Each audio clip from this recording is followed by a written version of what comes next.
ಮಕರ ರಾಶಿಯವರಿಗೆ ನೋಡಿ, ನಿಮ್ಮ ರಾಶಿಯಿಂದ ಈಗ ಚತುರ್ಥದಲ್ಲಿ ಗುರುವಿದ್ದಾನೆ. ಈಗ ಗೃಹ ಸೌಖ್ಯ, ನಿವೇಶನ ಸೌಖ್ಯ, ಬಂಧು ಮಿತ್ರರ ಸಹಕಾರ ಇತ್ಯಾದಿ ಶುಭ ಫಲಗಳು ವರ್ಷದ ಆದಿಯಲ್ಲಿದೆ. ನಿಮಗೆ ಮೇಯಿಂದ ನಿಮಗೆ ಗುರುಬಲ ಬಂದು ಸೇರ್ಪಡೆಯಾಗುತ್ತೆ. ಇದ್ರ ಜೊತೆಗೆ ಇನ್ನೊಂದು ಸ್ವಲ್ಪ ಆ್ಯಡೆಡ್ ಶುಭ ಫಲ ಅಂತೀವಲ್ಲ, ಆ ರೀತಿಯಲ್ಲಿ ನಿಮ್ಮ ಮನಸ್ಸಿನ ಸ್ಥಾನ ಅದು. ಅಲ್ಲಿಗೆ ಗುರು ಬಂದಾಗ ಮನಸ್ಸಿಗೆ ನಿರಾಳತೆ ಬರುತ್ತೆ, ಮನೆಯಲ್ಲಿ ಮಂಗಳ ಕಾರ್ಯಗಳು ಏರ್ಪಾಡಾಗುತ್ತೆ. ಪಂಚಮ ಸ್ಥಾನ ಸಂತಾನ ಸೂಚಕ, ಹೀಗಾಗಿ ಸಂತಾನ ಅಪೇಕ್ಷೆಗಳಿಗೆ ಒಂದು ಸೂಚನೆ ಸಿಗ್ತಕ್ಕಂತಹ ಸಾಧ್ಯತೆಯನ್ನು ಸೂಚಿಸ್ತಾ ಇದೆ. ಹೀಗಾಗಿ ಈ ವರ್ಷ ಕ್ರೋಧಿ ಸಂವತ್ಸರ ನಿಮ್ಮ ಪಾಲಿಗೆ ಅತ್ಯಂತ ಶುಭ ಫಲವನ್ನು ತಂದುಕೊಡ್ತಾ ಇದೆ. ದ್ವಿತೀಯದ ಶನೈಶ್ಚರ ಧನಸ್ಥಾನದಲ್ಲಿ ಧನಾಧಿಪತಿ ಇದ್ದರೆ ಧನ ಸಮೃದ್ಧಿ ಅಂತ, ಹೀಗಾಗಿ ಹಣಕಾಸಿನ ಸಮೃದ್ಧಿ, ಕುಟುಂಬದಲ್ಲಿ ಹಿರಿಯರ ಒಂದು ಸಹಕಾರ, 7.5 ಪ್ರಭಾವ ಇದೆ. ಯಾರು ಹುಟ್ಟಿದಾಗ ಶನೈಶ್ಚರ ವೀಕ್ ಆಗಿರ್ತಾನೋ ಅಂಥವ್ರು ಸ್ವಲ್ಪ ಜಾಗೃತೆಯಿಂದ ಇರಬೇಕು. ಏನು ಅಂಥ ಪ್ರಮಾದ ಅಲ್ಲ, ಸ್ವಲ್ಪ ಎಚ್ಚರಿಕೆ ಬೇಕು. ಮಾತಾಡುವಾಗ ಸ್ವಲ್ಪ ಹುಷಾರಾಗಿ ಮಾತಾಡಿ. ದೊಡ್ಡವ್ರ ಹತ್ರ ಮಾತಾಡ್ತಿದ್ದೀರಾ, ಚಿಕ್ಕವ್ರ ಹತ್ರನ, ಆಫೀಸಲ್ಲಿ ಮಾತಾಡ್ತಿದ್ದೀರಾ, ಬೀದಿಲಿ ಮಾತಾಡ್ತಿದ್ದೀರಾ, ಮಾತಾಡುವಾಗ ನಾವು ಎಲ್ಲಿದ್ದೀವಿ, ನಮ್ಮ ವಾತಾವರಣ ಏನು, ಇದನ್ನು ನೋಡ್ಕೊಂಡು ಬಿಟ್ಟರೆ ಸಾಕಾಗುತ್ತೆ. ಅದೊಂದು ಎಚ್ಚರಿಕೆ ಬೇಕು.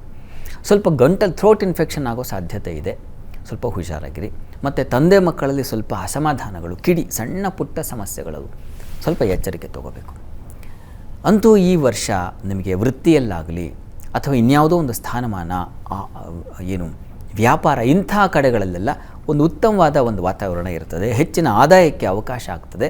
ಹೀಗಾಗಿ ಹೆಚ್ಚಿನ ಆತಂಕ ಬೇಡ. ಲಾಭವನ್ನು ವೀಕ್ಷಿಸ್ತಾನೆ ಮೇಯಿಂದ ಗುರು, ಹೀಗಾಗಿ ಲಾಭ ನೋಡಿದ್ರೆ ಗುರು ಲಾಭ ಸಮೃದ್ಧಿ ಅಂತ. ಹೀಗಾಗಿ ನೀವು ಏನು ಕೆಲಸ ಮಾಡಿದ್ರೂ ಅದಕ್ಕೆ ದುಪ್ಪಟ್ಟಾದ ಲಾಭವನ್ನಂತೂ ಕಾಣ್ತೀರ, ಅದೊಂದು ಸಂಶಯ ಇಲ್ಲ.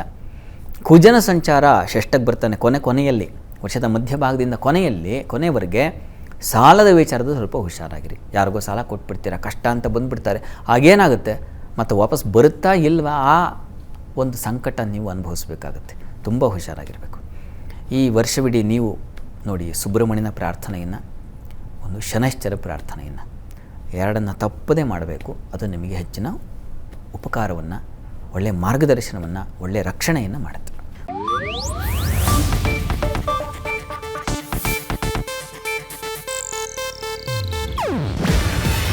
ಇದು ಏಷ್ಯಾನೆಟ್ ನ್ಯೂಸ್ ನೆಟ್ವರ್ಕ್ ಪ್ರಸ್ತುತಿ. ನೀವು ನೋಡ್ತಿದ್ದೀರಾ ಏಷ್ಯಾನೆಟ್ ಸುವರ್ಣ ನ್ಯೂಸ್.